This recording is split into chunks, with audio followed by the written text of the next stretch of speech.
Cover me!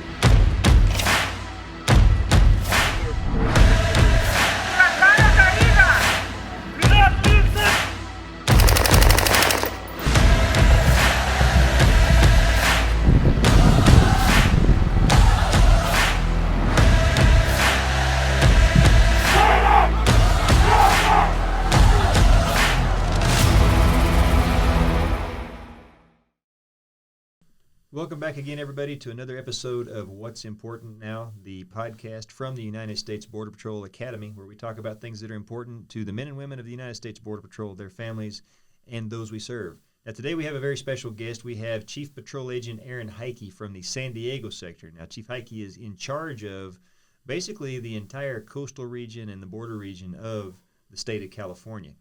Give you a little rundown. Chief Heike joined in 1998 as a member of Class 364, started off in Yuma at the W.I.N station, and has literally been all over the country since that time. We'll talk a little bit about that as the conversation goes on. But first, Chief, welcome. Glad to have you here. Thank you. Thank you for the opportunity. Now, you see we're dressed in our dress uniforms today, which is a little unusual because you actually showed up to be the keynote speaker for Class 1152, who just graduated this morning. Yes, it's always a joy to come out and see the new trainees, the new agents coming out to the field. It's interesting to see they just keep getting younger and younger. A lot of them could be our children now. Yes, and a couple of times I have a classmate whose son EOD'd last year, and I remember when he was born. So it's amazing. Yes. It's amazing how time flies. We had one gentleman that was a CBP officer that actually has not one but two kids in the academy right now, and one of them graduated as part of Class 1152 today. And then his daughter is set to graduate in another couple of months. Must be I can't imagine how proud he must feel. Right, absolutely. And they're not getting younger, we're getting older. Exactly. Well, speaking of that, so you were Class 364, and I always ask this of all of my guests in green. Do you remember your class chant? 364, esprit de corps, guarding the border forevermore. Sir. And 23 years later, he's still just like that, calling up. Absolutely. Your classmates, you still keeping in touch with them? Yes. A lot of them have retired. But we've got a few left out there, and I still talk to them. Got a couple of them in San Diego sector with me now. Oh, outstanding. So your career, there's a couple points that I want to focus on today to kind of give everybody some awareness on some areas that they don't generally think about. But first, just to give you a quick rundown. So you started off in the W.I.N station in Yuma sector. You promoted to a supervisory border patrol agent in 2004 at Grand Forks sector, which is up in North Dakota, as part of the Grand Marais station. Now, I know that station. It's pretty remote but beautiful. It's right there on the Great Lakes. It's a garden spot. It is a beautiful spot. It's not far from where I went to college, right up on the Minnesota Arrowhead. There you go. And then 2005, you actually were selected as the patrol agent in charge of that station. Which, being a patrol agent in charge of a small station comes with its own set of problems because you don't have an abundance of staff to take care of all the things that other PICs might have on the southwest border. Right. When I arrived at Grand Marais Station in 2002, it was a two-agent station. The other agent had days, I had swings.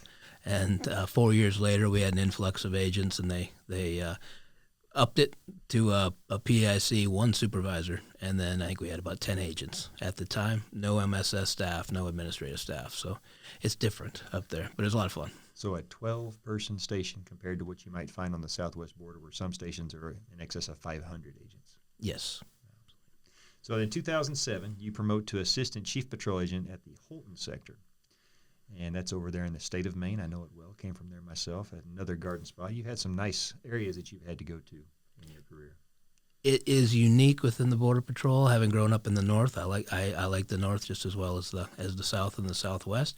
But not as many people in the Border Patrol appreciate winters up north, and so it gave me a lot of opportunities to promote into places where not necessarily a lot of other people wanted to go.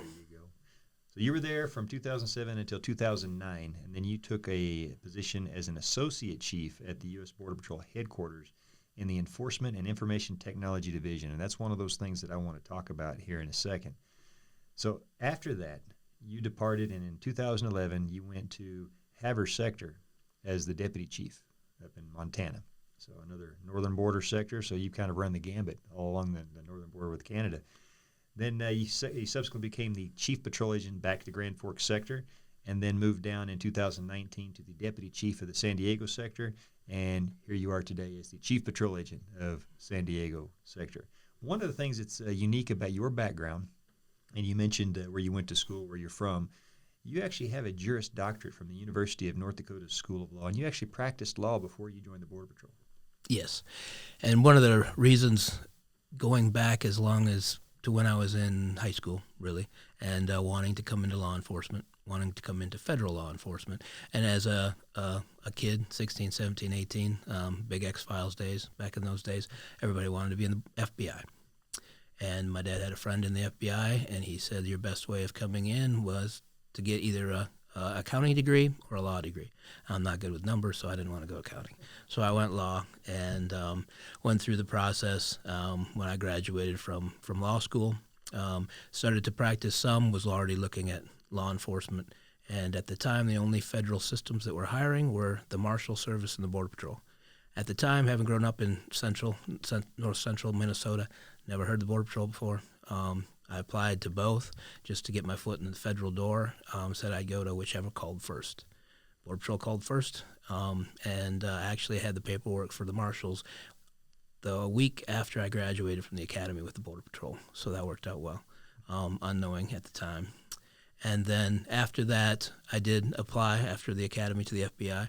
It took them a little over 3 years to offer me a job, and by that time, I had worked with the FBI, and I had 3 years in the Border Patrol.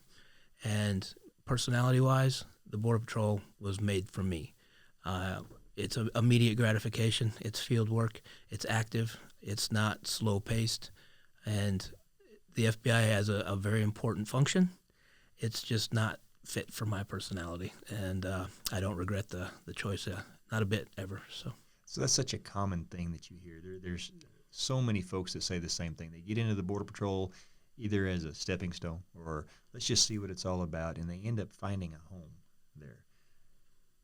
Not a lot of people have the similar experience where you go from up in the northern border down to Yuma, Arizona. How big of a shock was that for you?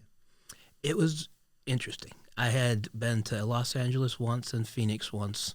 Otherwise, it's the only Southwest border experience I had before I EOD'd.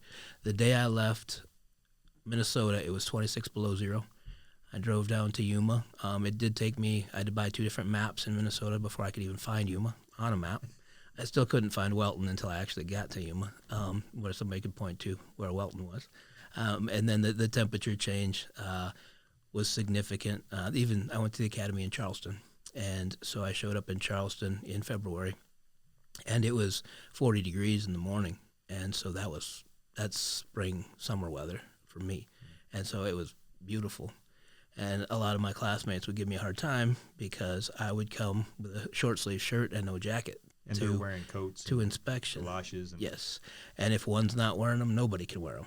And I never brought my jacket, and they didn't appreciate that very much. That's not a good way to make friends, is it? A new class. So Charleston, South Carolina, that's obviously where the United States Border Patrol Academy used to be. There was a period of time they went from Glencoe to Charleston, and then subsequently in 2004 moved back over here to Artesia, New Mexico, where we are today. So that's the same spot I went through. I went through Charleston as well, and I ended up in El Centro, California, and I did the same thing. I looked on a map trying to find where it was. Again, another common tale that so many Border Patrol agents have is being sent to these places that they never imagined going, and let alone be able to find on a Rand McNally map because we didn't have GPSs back then. But what did you think of Welton when you got there? It was small, which I liked. It was, at the time, the PIC position in Welton, Arizona was a GS-13. They had 2 supervisors, which were GS-12s at the time, and no supervisor for midnight shift. There was 12 agents there at the time. I think they're 400 or 500 now. So it was a much different atmosphere. 4 from my class went to Welton, and it was fantastic. We were out in the field chasing and cutting sign all shift, every shift, and it was we were on mandatory 6-day weeks for at least the first year I was down there because we were so busy and were so short on resources. But it was as fast as we could go all the time, and it was a lot of fun. And since that time, the Welton Station has grown significantly. Yes. They're just structure-wise, the PIC is a 15 now with deputy PAIC, and they have SOSs and a full cadre within the table of organization. also have infrastructure on the border itself. When I was out there, there was nothing, not even a barbed wire fence. It was just a monument and open desert where we worked. So there's been enormous progress across the border as a whole. But from last year was the first time I went back to Welton Station AOR since I left in 2002. And the changes, it's very positive and significant changes. And that's one of the things you can't tell, trying to set that up a little bit. So you had the same experience at the Grand Marais Station and now Welton Station before that. The Border Patrol has grown, has changed so much in the last 2 or 3 decades. It's almost unrecognizable compared to what it was. And as a result, our mission is different. The environment that we find ourselves in today is completely different than it was 20 years ago. And so a lot of the things that we've had to do to adapt as an organization, really, if you're not paying attention, it's easy to overlook. One of the things that you did a headquarters assignment up at Washington, D.C., and our headquarters for the U.S. Border Patrol and for Customs and Border Protection is at the Reagan Building there on Pennsylvania Avenue, just a stone's throw away from the White House. And everybody seems to have to do their time there as they promote. But you did something very interesting. You were in this Enforcement and Information Technology Division. First, before we go, tell us a little bit about what that means. What is that division? The Enforcement and Information Technology Division handled, at that time, it's been restructured some since then, but it handled all the computer, the software, the circuits that the direct liaison with OIT, and the Office of Information Technology. Office of Information Technology, yes. And I had no background in technology going in. So you're talking all the circuits. That's where all the information highway runs through. It's the road for all of that, in and out of all of our buildings. And so it was budget-wise, we had a pretty solid budget for technology at that time. We had a lot of facilities that didn't have a lot. A lot of our technology was outdated. The handheld radios we used, it was also in charge of all of agents' enforcement equipment, other than not the use of force issues, but the radios, and then the cell towers that they bounce off of, and then the potential for GPSs and GPS signals. So none of that existed when we came out.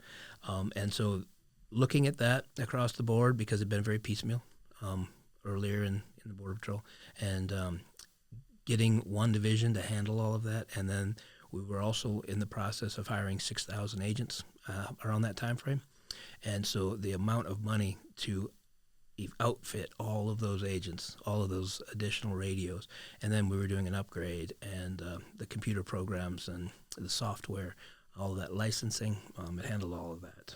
And a lot of people don't think about the importance of a division like that, or even that a law enforcement organization would have one. But when you're talking about an organization that is 20,000 uniformed officers, plus all of the support personnel, it starts to paint a picture for why that's needed. So think about the sheer number of handheld radios. Think about the way that we processed the folks that we arrested back in the day when you and I were out on patrol. And folks, I'm talking about a triplicate carbon copy. 213 is the form, where you would fill it out with a pen, or if you were lucky, you had a typewriter that you could roll into it and type out the information. To where we are today, where everything is databases and SharePoint, and it's the amount of processing that's required, number one, is much more substantial than was 2 decades ago, but the tools at our disposal to be able to make that happen is just so much better. And it's because of divisions like we have today that the Border Patrol, really only in its recent history, has come upon. 30, 40 years ago, you wouldn't have found something like that. Right, absolutely. And when you look at handwritten 213s back in the day, and then we went to DOS spreadsheets after that, and then we went to different systems. Each system requires much, much more bandwidth. And so as our systems evolved and the information that we collected evolved, we're pushing massive volumes of information across these systems, the applications, the apps of now, and the systems of software systems of the past have grown so much. We had stations that still had a copper wire, just a simple, instead of an actual fiber optic circuit like today, just a plain copper wire. The systems were designed and set up, and then when they were rolled out, big areas, San Diego being one. It's a metropolitan area. Most of our stations do not exist in metropolitan areas, which is another reason why I like Border Patrol. But catching all of those places up, Grand Marais, for example, Presidio, Texas, or Ajo, or areas like that didn't have the complementary business that ran those circuits anyway in the areas. And so we ran into processing problems. The system just couldn't handle it. You could process at one computer at a time. You had 20 of them in the station, but if you ran them, it shut the system down because they couldn't push that information. And that's a big part of what I was doing with EIT back in those days was getting circuit upgrades. And they are crazy expensive to put lay fiber optic into the ground and connect, especially in remote locations. And just by virtue of the fact where we do our job, most of the places that we are stationed, very, very remote, and we'll have these issues. And we've made leaps and bounds, I think, is safe to say, over the years. We still have a lot of ground to cover. But when the Border Patrol talks about the need for infrastructure and technology, it's not just one thing. We're not just talking about physical barrier. We're talking about things like this, things that actually enable the agents to be able to get out there and do the job. Number one, to be able to process people that we arrest, but then an officer safety issue like the towers to be able to connect with our handheld radios so we can communicate when we're actually out on patrol. There's plenty of times, I'm sure you had the same, back in the good old days, so to speak, where you're out there in remote parts of the desert and you may not be able to get out and talk to anybody on your handheld radio because there was nothing out there in the way of infrastructure. Right. Absolutely. And with technology advances of today, too, we're looking at the TAC system, the ATAC system, rolling out some test areas in San Diego, looking at rolling it out nationwide. And it is a smartphone. And that smartphone has the ability to receive sensor hit data. It has the ability to get game camera pictures immediately on it. It has Blue Force tracking on it. We're in the process of working on being able to run and potentially even enroll people in the field through a simple handheld device, and the ability to not only run off of cell towers but also off of satellites, so that we don't run into in the bottom of a valley somewhere in the middle of nowhere where there's no cell phone coverage. We can still hit a satellite, and officer safety issues, it makes a huge difference. And let's talk about that for a second. So when we talk about the mobile devices to be able to roll fingerprints or do record checks, also an officer safety issue because that lets you know right off the bat who you're dealing with, who you're talking to, because mixed in amongst the folks that are coming north looking for a better way of life that may enter the country illegally but are otherwise, fine people, you have those that are hardened criminals, you have gang members, you have sexual predators. You really can't tell one from the other until you actually do those records checks. And getting that in the hands of the agents, number one, helps us separate the evildoers from the people that are not, but also ensures that they're going to be safe out there because they get that information quicker when they need it the most. Right, absolutely. And we use it a lot at the checkpoints. The agent at primary knows exactly where, in many cases, even where that vehicle is coming from before that vehicle even gets to primary position. So they have as much as we can give them so that they're ready for whoever it happens to be that's driving that vehicle. And working on more and more of that in the field as well for vehicle stops in the field, for groups, even in the desert, in the remote areas, so that we are pushing to develop as much possible intelligence on what's moving our way so that we know as far ahead of time as possible to prepare for whatever threat is coming. And from a border security standpoint, as far as our mission, and again, I say this every time, Chief Scott likes to say it a lot, we are a border security agency. We are not confined to one particular aspect of that mission. We are not just immigration. Our job is to make sure that we keep anything bad from coming in this country. We want to make sure that everybody uses the front door whenever they come into our country so that we know who's coming in and what their purpose is. And so that's very broad in scope, and we encounter all kinds of people, whether it be narcotic smugglers, whether it be, like I said, criminals or folks that are immigrating, fleeing horrible conditions. We do rescues on a daily basis that people don't hear about. But from a border security standpoint, when we have that technology and that information at our disposal, it also helps us to deploy those finite resources in the best way possible to accomplish that mission. We don't have the manpower that we need all up and down the border to cover everything the way that the American people would probably like us to be able to do. So we rely on those force multipliers, and getting that information in our hands helps us make sure that we're in those areas where we're going to get the most bang for our buck. Right, absolutely. And it's our job to make sure we know everything that comes into this country. As the border security agency, I mean, national security is what we do. And I relay a lot to musters right now. I think this is my fifth or sixth administration. I can't remember. We're an arm of the executive branch. That doesn't change. Our mission itself doesn't change. How we do it changes administration to administration. That's just the fact of life. But it doesn't change what our ultimate mission is, which is to secure the country. It just alters the way we do that in ways and how we handle things after we determine whoever that 40 people are. We determine who they are, what the threat risk is, and then we put them in, as some people like to say, whatever bucket they happen to go into, whether that means they're going to be expelled back to Mexico, whether that means that they're going to be prosecuted and put in jail, or whether that means they're going to be set up for a court hearing and released. But the ultimate mission hasn't changed and doesn't change. We always have that mission, and it will always be there, and that part of it doesn't change. No, great point. And kind of talking about, so we're going through another surge at the border, and whatever you choose to call it, a challenge or a crisis or whatever the word of the day happens to be. It's something that we go through every few years. The Border Patrol. This is not the first surge that we've seen. It probably won't be the last. But relying on that technology and that infrastructure to be able to do that job is key. And a lot of people don't think about what it takes to get those things that we need so that we can process the people that we arrest and detain, or so that we can get that information to the field where it's going to do the most good. And so that's where a division like the Enforcement and Information Technology Division really comes into play, and why we would have that up at headquarters. And again, I don't think a lot of people even know exists. All right, absolutely. And it's also coming from the field, and when I went there, we had been straight operations my whole career.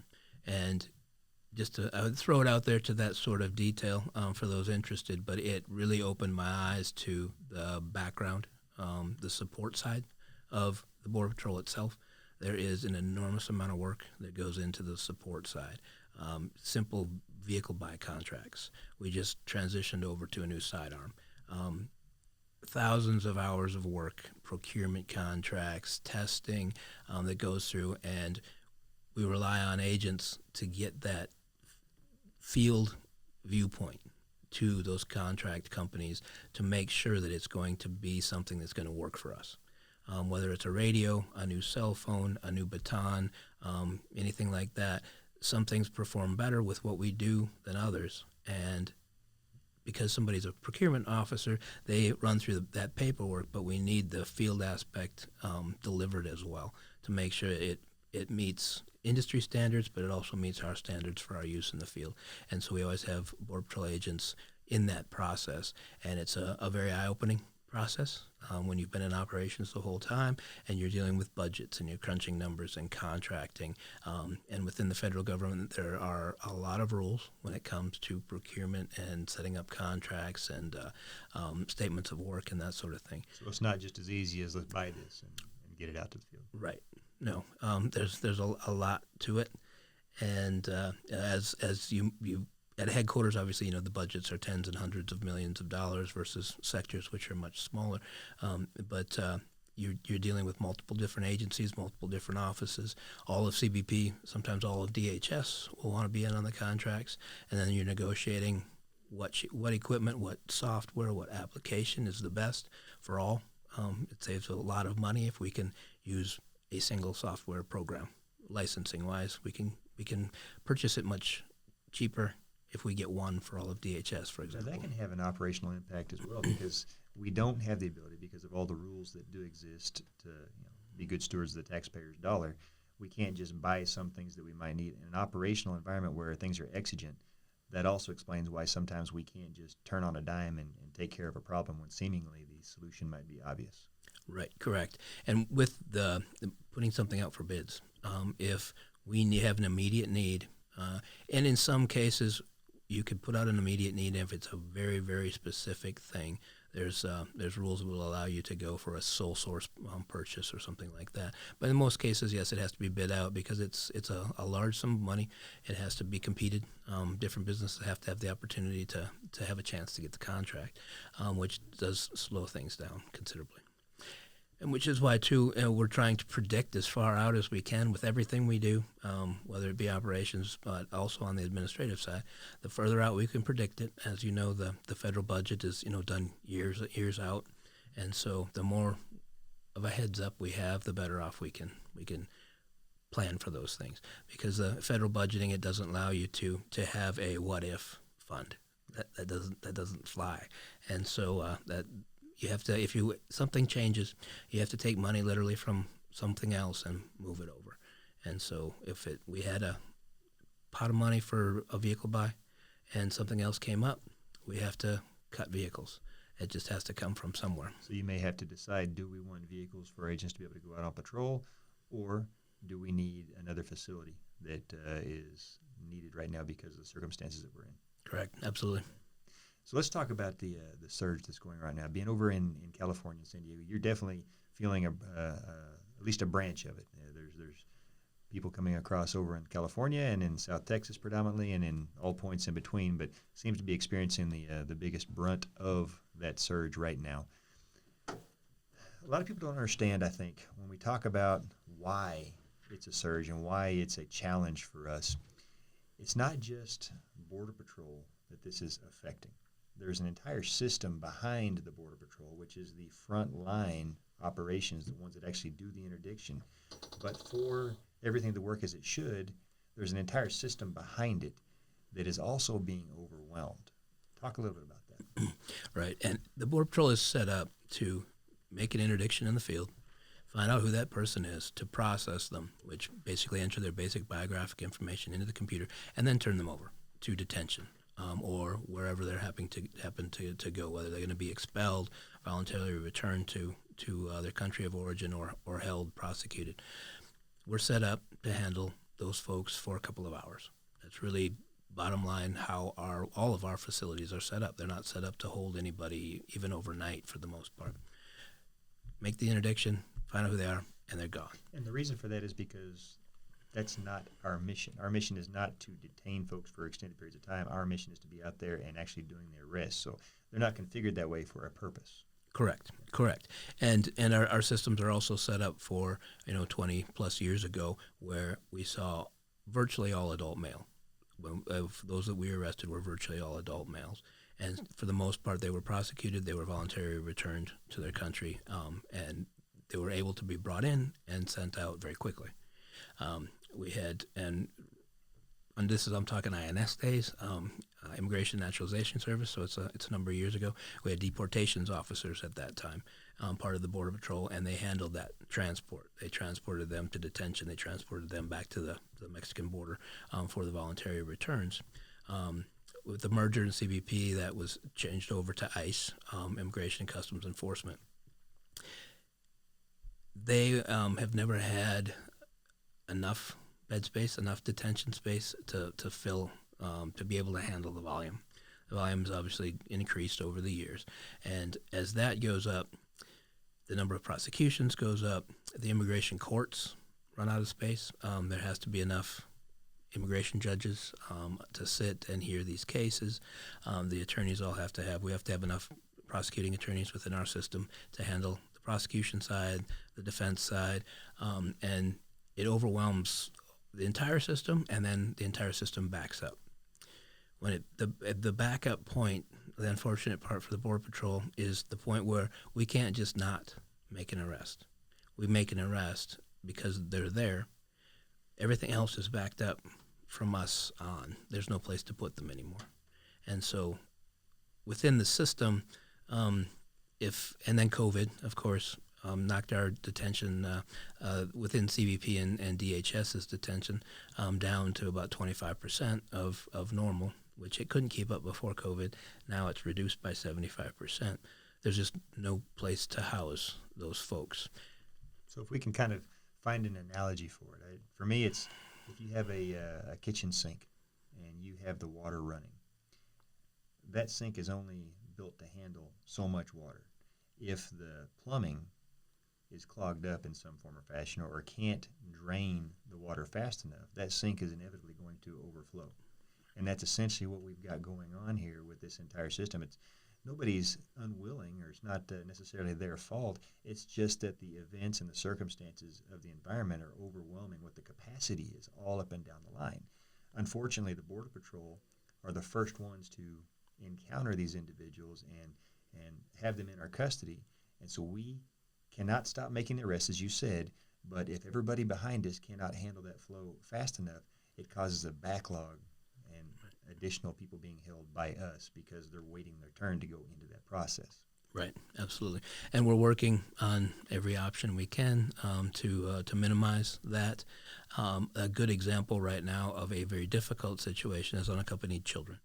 Unaccompanied children are non-adults under the age of 18. They come up without a family member that we can release them with. Whether they're 10 years old, 12 years old, they cannot be released out onto the street. They're not old enough to take care of themselves. We can't return them back if they're a national of Mexico. We can't return them back to Mexico by themselves. We need to find a family member. Generally, and as by policy, we turn them over to Health and Human Services, HHS. Right now, they're running out of space, and so they are filling up. And because of that population being a vulnerable population, we can't just release them somewhere. So what do you do? So we have to house them in our facilities, and that's creates issues where we're not by law to keep them over 72 hours, and we have to. But the question literally is, what else can you do? Correct. And right now, I know we're working at every possible way that we can find to find a solution to this. But like I said, they're 10, they're 12 years old. We can't just put them somewhere. They're not old enough to be able to be released. And it's important to remember, so ICE, ERO, and HHS, they're good partners. They want to help us. They want to do their part as well. It's a capacity issue. Correct. They're out of beds and rooms. They're full. And the same is true when you start talking about further down the line, when somebody gets their immigration hearing. There's only so many immigration judges. There's only so many court docket spaces. There's only so many immigration attorneys that can represent the government. There's very limited numbers out there to be able to handle once they get past the detention aspect. So all up and down the system, it's been overwhelmed by the surge. For whatever the reason that the surge occurs, it's kind of irrelevant. The fact is we can only handle so much in the way that we are configured up and down the system. Right, absolutely. And then, just the COVID slows everything down all the way across. And ICE has been a great partner, as well as HHS and as well as the government of Mexico. They've been great partners with us out in the San Diego and Tijuana area in the Baja, and they work as hard as they can in their areas to help us out as well. It affects Tijuana. It affects the towns south of Tijuana, where large groups are coming through their towns, are in a COVID environment, staging or camping out in large numbers, not sanitary necessarily. So it causes them problems too. They want a solution, just like we do. I think we all do, and especially when it comes to the children, unaccompanied children. You have somebody, 10 years old, a 10-year-old child. You can't, as you said, just let them walk out the door. You can't just ship them back to Mexico by themselves. They need to be with somebody who's going to take care of them. They need to be with a family member. They need to be with HHS, who's going to find a place for them to wait until that can happen.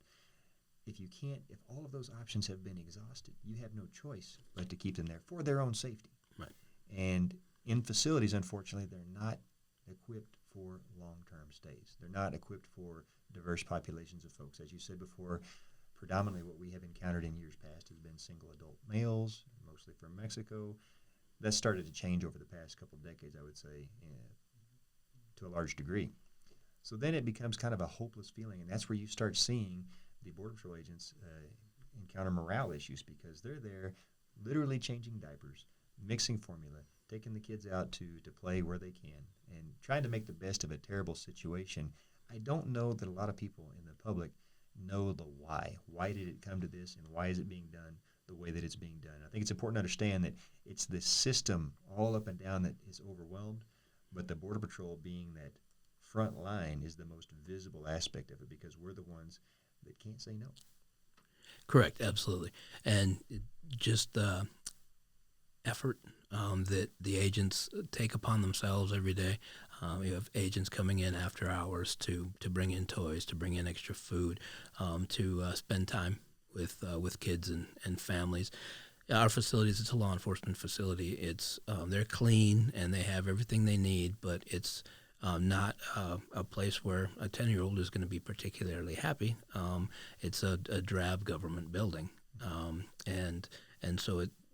And of course, they're without a family member, they're going to be anxious as well, just like any child would be, taking them out of their comfort zone and putting them into a foreign country where, at least for the most part, most of the children we see speak Spanish, and we all speak Spanish, and so the conversation is fine. We can communicate with them and that sort of thing, but they're still in a foreign country, and that's another issue too. If you send them out on the street too, many of them don't speak English, which is another thing that has to be considered. So, but the effort and the emotion that comes from the agents to do everything they can to make them as comfortable as they can, I think is an important thing for the public to realize that they're not locked up in a room somewhere. They're not.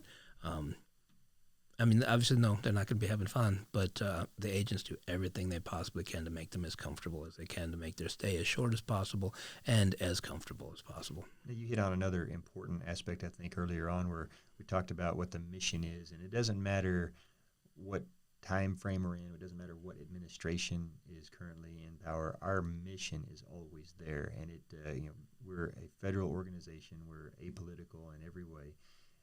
Our job is always going to be there, and we have seen these types of surges throughout history. The Border Patrol for almost 100 years has been dealing with one crisis or one emergency or one challenge or the other throughout our history. When you and I came in, I know over in California, in Yuma, it was very, very busy. It was a much different time frame, and the way that we dealt with the traffic that we came across was much different. It was much more of a turnstile operation. The processing was much more minimal.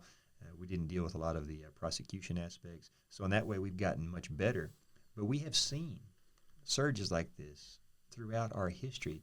So this is nothing new, but it's certainly something that we would like to see rectified at some point, because we don't like seeing people put into these types of situations, and we don't like having our ability to enforce that border security mission be compromised in any way.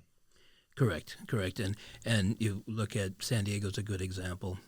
We go back to the Clinton administration in the 90s, where the actual original border fence was put up, the landing mat fence. At the time, there was virtually no infrastructure out there. In most places, there was no infrastructure, and there were a lot of vehicle drive-throughs, and they started causing traffic accidents throughout Southern California and San Diego, injuries and deaths. That fencing was not, it's 8-foot high, old landing mat fencing, which is basically an iron sheet that was used in the Vietnam War to land helicopters on. Mostly put up by Border Patrol agents and National Guard, and it was to slow the traffic down. They had a significant surge at that time, and it goes across administrations. It goes across the decades and decades.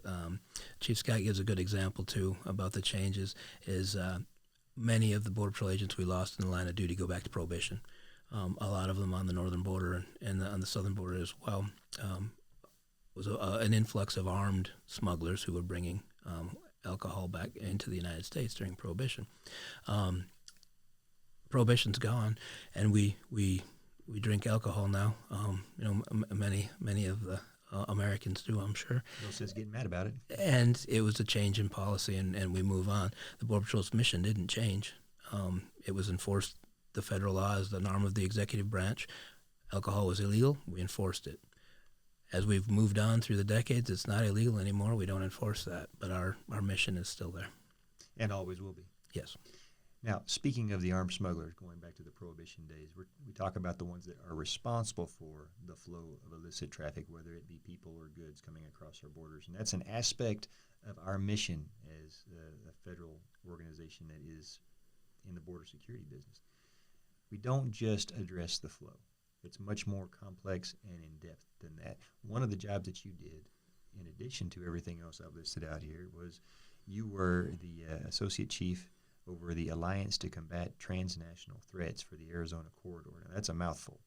But long story short, we have a targeted enforcement effort in our enforcement posture that goes after the smugglers and the organizations that are responsible for that flow. In other words, you don't just see Border Patrol agents out on patrol in the green and white vehicles and interdicting things that come across. That is a big part of what we do. That's the conventional side. But also we have an ongoing and persistent targeted enforcement operation where we work in partnership with our investigative partners. Talk a little bit about that. Right. And the idea is to hit the organization across its entire breadth, and even to focus as much as we can on the leadership of the organization. So if you're looking at a cartel that mainly operates out of whether it be Mexico or Venezuela or up here in the United States, we have the Homeland Security Investigations, which within DHS, Department of Homeland Security, is our investigative branch, the 1811 investigators.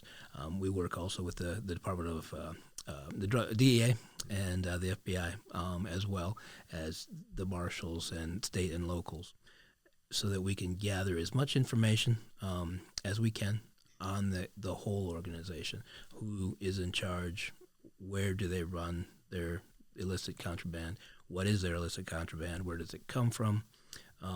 All the way down to the mules that actually move the contraband itself, so that we can attack it as a business. It's a business, is what the cartel is. That's all. They're there to make money. They're moving a commodity, whether that's human commodity, narcotics, or other things, guns, and then we hit the cash flow as well. As much as we can find out where the money is moving. Large amounts of money are moving back and forth, and we can find out where that aspect is. When you shut the money off, the business stops making money. They'll find a new business to try to make money. Absolutely. It's just how economics work. And so with all of our partners, we can target. There are multiple illegal organizations out there. If we can find a large one that is having a significant effect, say maybe they're adding to the surge at the border, we can start working that organization from all angles and shut them down. And we work with foreign governments as well, where that organization is operating, to shut them down there too. We have multiple cases going all the way down into South America and over into Europe, where contraband's being sent and the proceeds are being sent. Now, you hit on a good point right now as we talk about how these cartels or these networks will actually use a surge to their advantage. And I think a lot of people may not think about that as well, because they see the surge or they contribute to it to basically drain our resources away from being able to do the border security mission, so that it makes life easier on them to be able to conduct their enterprise in other places. Correct, absolutely. And what we see a lot is sending up a group of 50 or 100 or 500, and they come up and they give up, and we have to send a large number of people down there to handle that. Our agents have no choice. They have to address those people that they come across. Correct. And so they go down and pick them up, and they'll charge, and they'll have agreements. They'll know that if they're going to come in, they're going to go through the paperwork. If they do end up back in Mexico, the cartel's a business. It'll say, all right, we kind of thought that would happen. We'll give you another try for free. But they'll send them up, fill our resources up completely, and then behind them, once basically most of our forces are off the field handling that 500 that just gave up, they'll run the narcotics through, or they'll run the criminal aliens through that they can charge more money for, that they know are going to jail if they get caught. So they want to work harder for them to get away. And so they'll fill up our resources. And they'll bait us, and by baiting, I say, we've had them use small children.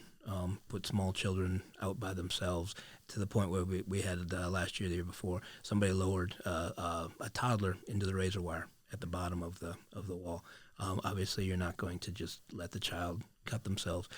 we go over there to handle that, and they'll run something else on the side. So they're very unscrupulous, and it's all about money. It's not about necessarily health and safety. They don't care who lives or dies. They don't care about the people that they're smuggling, and they don't care the circumstances that these folks are fleeing. They just want to make the money by any way possible. Right. And we've seen examples of that through the years. My time back in Laredo, when we actually had several folks that were killed by a smuggler in the back of a tractor trailer because they were left there in the heat in a Walmart parking lot. The stash houses that we see them kept in, which amount to nothing more for the cartels than warehouses. They stick them in these rundown shacks with no running water, very little food, very little in the way of bathroom facilities or hygiene of any sort. And they're left there for days, if not weeks, before they're moved to the next point. And again, they don't care if these people live or die or what they're going through. Right, absolutely. And we're seeing it in the maritime environment now too. Boats full of people that aren't necessarily seaworthy, don't necessarily have enough gas, don't have communications. If they're getting in trouble out there, we don't necessarily know they're there. There's nobody out there, and they'll likely drown if somebody doesn't find out that they're out there. So again, one of the second and third order effects of this surge that we're seeing, or surges like these that we're seeing right now, is it takes our eye off the prize. It takes us away from that border security mission that really is focused on keeping those bad people and bad things from coming to the country and targeting those smugglers that are responsible for the narcotics smuggling, that are responsible for bringing in criminals and sexual predators and the like. That's really one of the main missions that we're out there for. We can't do that and deal with the surge. We simply have to deal with this. Our manpower is taken up, our resources is taken up by this surge, so that we can't focus on that aspect of it. I don't know that a lot of people see that for what it is, but at the end of the day, this is a border security organization, a law enforcement organization, and we're not always able to do that to maximum effect when we have these surges going on. Right, absolutely. It's a matter of resources. Everything is limited. As we know, everything has an end point, and we have X amount of resources, and we want to put them towards the most significant threat. Getting to that what is that most significant threat is the hard part. It is, and it kind of takes the decision out of our hands whenever you have the humanitarian issues. We have to deal with that. It's right there in front of us. We have no choice. The bad guys know that, and they take advantage of it. Absolutely. And they also take advantage to mix in people that are not undergoing this humanitarian crisis, that are not fleeing terrible conditions. They're trying to take advantage of the large volumes of people to blend in. Right. Anything they can do to make it easier for them to get their real commodities through, the ones that are the highest cost, the highest income for them. That's where they're going to focus. So we see the cartels and the transnational criminal organizations as our primary adversaries. And what the way we used to describe it is our mission going after them was to, number one, disrupt their capabilities, degrade their capabilities, and then ultimately dismantle the organization so that it could not function. It would be nice if we could focus in large part on that. It would be nice if HSI and the other investigative agencies could focus exclusively on that, but there's so many other things going on, to include COVID and to include this surge that we're currently seeing right now. That's where I think the American people need to pay attention to.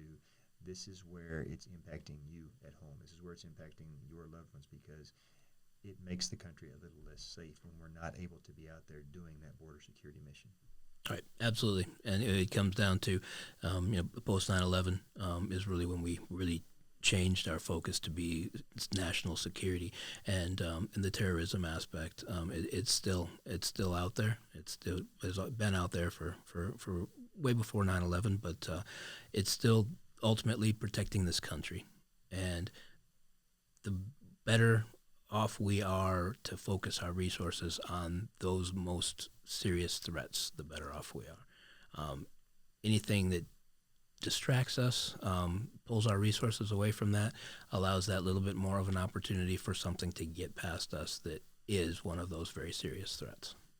And I think at the end of the day, that's why a lot of us get into this field, this law enforcement field. We're public servants, and we want to serve a higher calling and help protect our country and the people in it that we love so much. you've been in for 23 years now doing Border Patrol work, and you gave up practicing law to do it. Talk about one of the most gratifying experiences you've had. What's been something that you look back on and you feel like, okay, I made a difference here. Being in this uniform, it made it all worthwhile.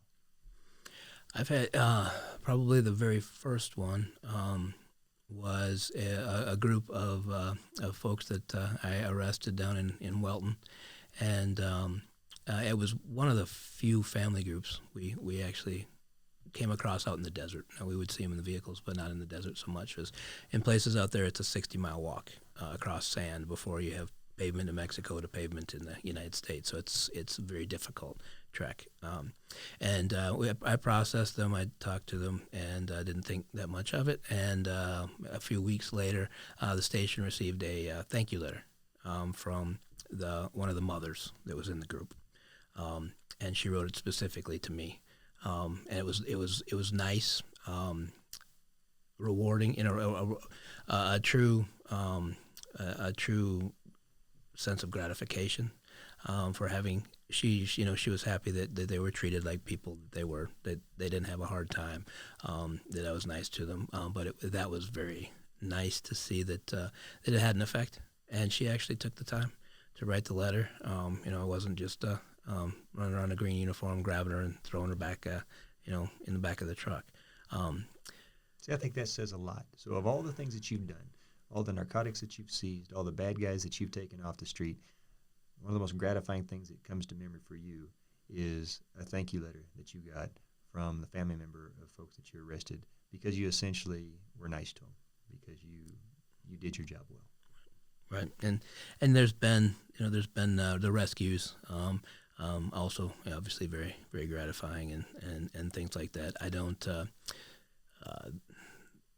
the prosecutions and the narcotics loads and stuff. It's part of business, but it's not to me nearly as gratifying as the ability to save a life, as the ability to offer a group like that family. It's not. We're not the bad guys. We're not going to be mean to them. We're not going to. They're human beings, and we treat them with as much respect as we can. And that's a great segue, because I think there's always going to be a narrative that is driven by an agenda about who we are and what this organization is, about the men and women that wear this uniform. And it's always been my goal. I want people to see them through my eyes, to see what they do, the selfless acts each and every day, the rescues that you talked about, the countless number of times they put their lives on the line for complete strangers. They run toward the danger instead of away from it like most people would do. That's the organization and the family that I'm a part of and that I'm most proud of. If you could afford for a minute for the American people, or the people that we serve, to see the Border Patrol through your eyes, what should they see? What should they see in the men and women that wear this uniform every day? The amount of dedication to protecting this country, but also protecting every single life that they come in contact with. My best example is last year we had a group of 4 into the mountains, in Otay Mountains. It was snowing that night.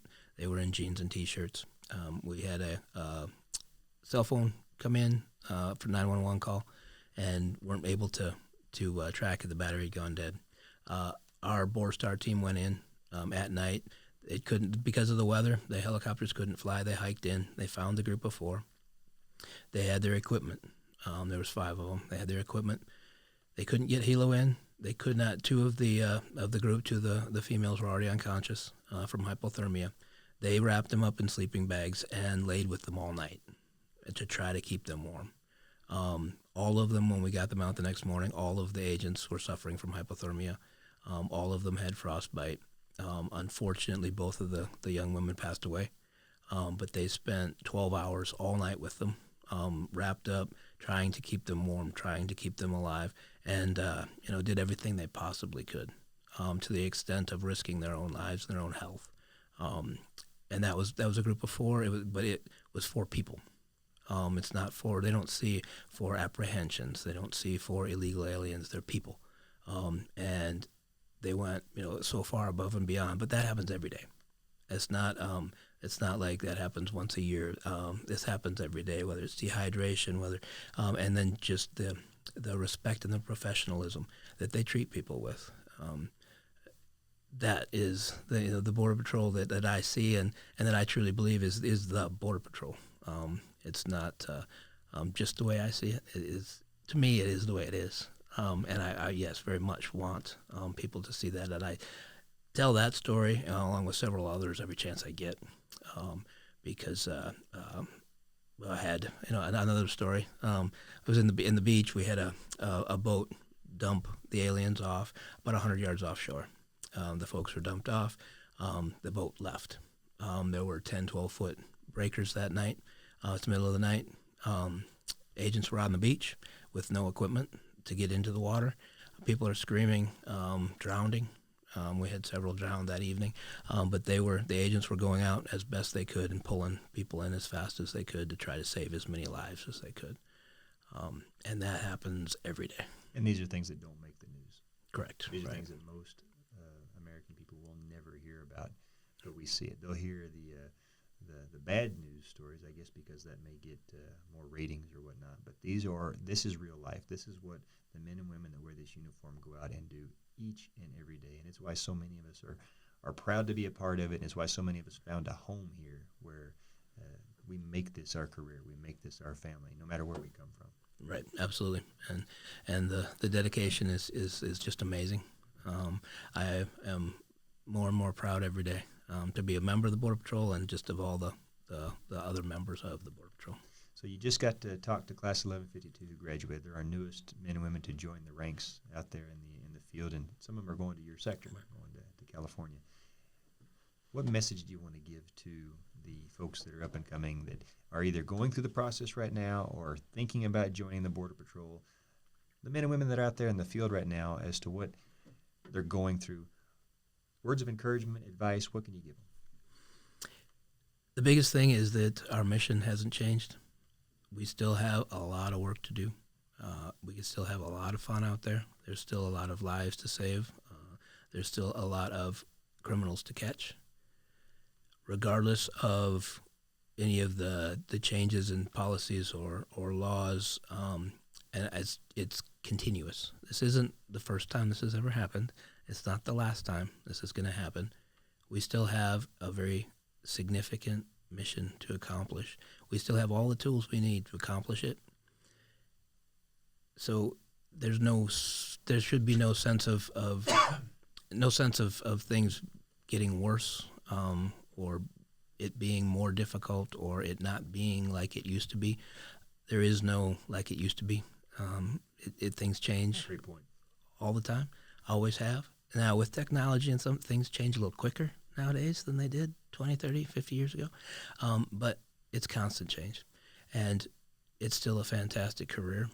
It's still a very, very significant mission to accomplish. And it's still very necessary to accomplish. And like I said a minute ago, we still have all the tools we need to do it. And so support for them. I have nothing but respect for all of the agents out there, all of law enforcement out there, and supporting them. That's what we do as chiefs. We don't run around in the field anymore, but we support. Our job is to support them, to give them everything they need, whether it be the equipment or whether it be the messaging to the public about what they actually do. Look at it as things getting better. Don't look at it as things getting worse. We change, and with change, we adapt to it, and we find ways to make it a positive, not a negative. Great words, great stories. Chief Patrol Agent Aaron Heike from the San Diego Sector. Chief, thanks for joining us today. Thank you. And that's going to do it again with another episode of What's Important Now, ladies and gentlemen. We'll talk again soon. Till then, you guys stay safe out there and honor first.